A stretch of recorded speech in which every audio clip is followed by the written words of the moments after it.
నమస్కారం. ఈరోజు మనం చాలా సున్నితమైన కానీ అంతే ముఖ్యమైన ఒక అంశం గురించి మాట్లాడుకుందాం. అదే ప్రారంభ గర్భస్రావం.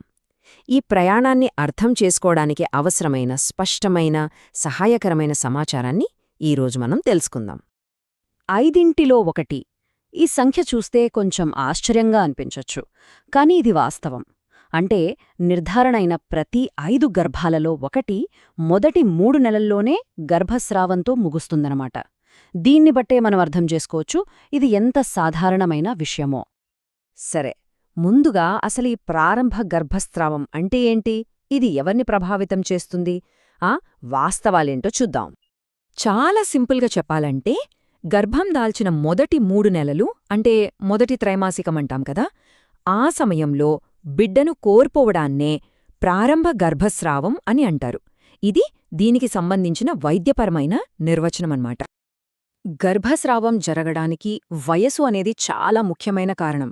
ఇక్కడ చూడండి, 30 ఏళ్ల వయసులో ఈ ప్రమాదం 20% అంటే దాదాపు ప్రతి 5గురిలో ఒకరిగా ఉంటే, అదే 40 ఏళ్ల వయసుకొచ్చేసరికి అది ఏకంగా 50% పెరిగిపోతుంది.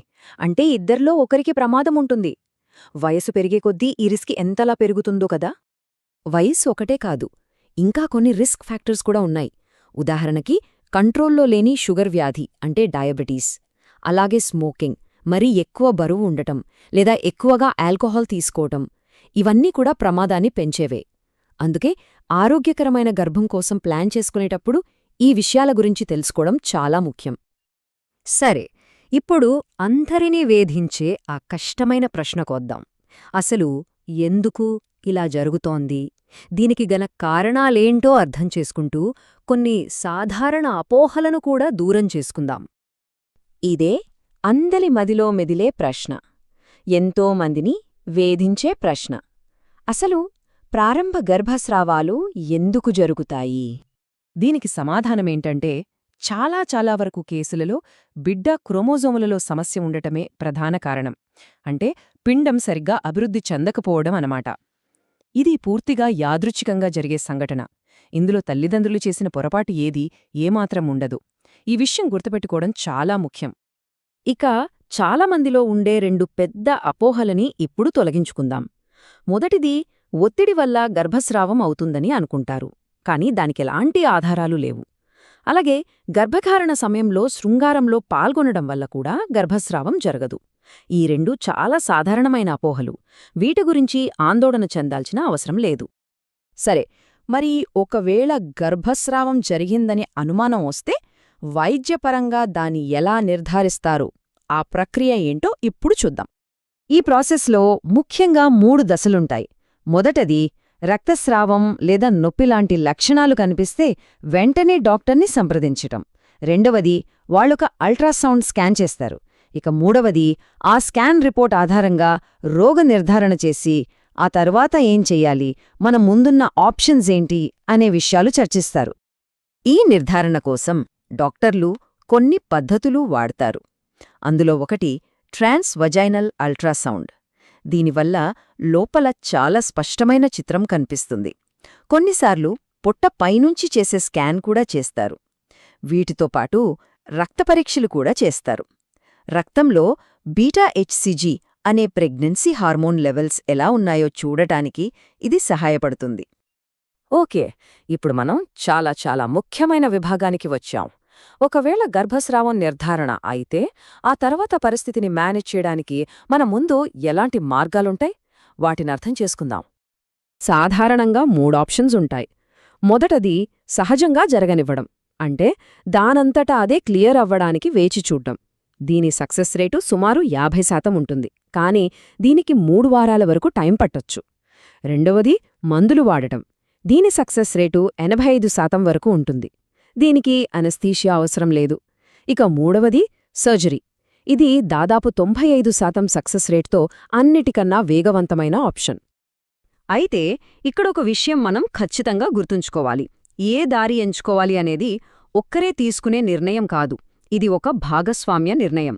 ఒకవైపు డాక్టర్లు వాళ్ళ నైపుణ్యాన్ని, సలహాలను అందిస్తారు.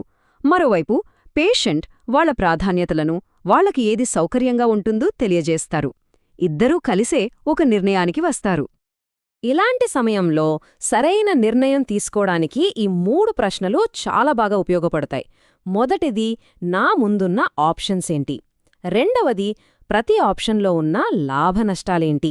ఇక మూడవది, సరి అయిన నిర్ణయం తీసుకోవడానికి నాకు ఎలాంటి సపోర్ట్ దొరుకుతుంది? ఈ ప్రశ్నల అడగడం ద్వారా కేర్లో చురుగ్గా పాలుపంచుకోవచ్చు. సరే, ఈ ప్రక్రియ అంతా అయ్యిపోయాక ఇక కోలుకునే ప్రయాణం గురించి మాట్లాడుకుందాం.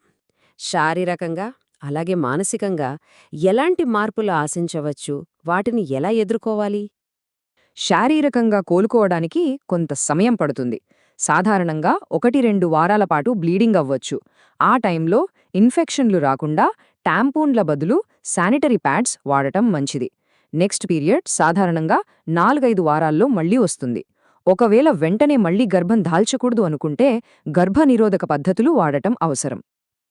శారీరక కోలుకోవడం ఒక ఎత్తైతే, మానసికంగా కోలుకోవడం మరో ఎత్తు. ఇది ఇద్దరు భాగస్వాములపైన ప్రభావం చూపుతుంది.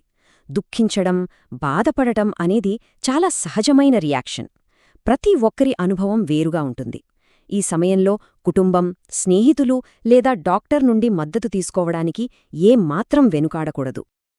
సరే, ఇక చివరిగా భవిష్యత్తు వైపు ఆశగా చూస్తూ కొన్ని ముఖ్యమైన విషయాలు గుర్తు చేసుకుందాం. ఇది అందరూ గుర్తుంచుకోవాల్సిన చాలా ముఖ్యమైన, భరోసానిచ్చే విషయం. చాలామందికి గర్భస్రావమనేది కేవలం ఒకసారే జరిగే సంఘటన. భవిష్యత్తులో మళ్లీ ఆరోగ్యకరమైన, విజయవంతమైన గర్భం దాల్చడానికి మంచి అవకాశాలుంటాయి. కాబట్టి మనం ఇప్పటిదాకా మాట్లాడుకున్న ముఖ్య విషయాలని ఒక్కసారి గుర్తు చేసుకుందాం. మొదటిది, ప్రారంభ గర్భస్రావాలు అనుకున్నదానికంటే చాలా సాధారణం. 2, రోగ నిర్ధారణలో స్కాన్లు, చర్చలు ఉంటాయి. 3, ఆ తర్వాత ఏం చెయ్యాలనే దానిపై మనకు ఆప్షన్స్ ఉంటాయి. 4, శారీరకంగా, మానసికంగా కోలుకోవడానికి టైం పడుతుంది. అన్నిటికంటే ముఖ్యంగా భవిష్యత్తులో విజయవంతమైన గర్భం దాల్చడానికి మంచి అవకాశముంటుంది. చివరగా మనమందరం ఆలోచించాల్సిన ఒక ప్రశ్నతో ఈ వివరణను ముగిద్దాం. గర్భం కోల్పోవడం లాంటి విషయాల గురించి మన సంభాషణలను మరింత ఓపెన్గా, ఒకరికొకరు సపోర్ట్ చేసుకునే విధంగా ఎలా మార్చగలం, దీని గురించి ఆలోచిద్దాం.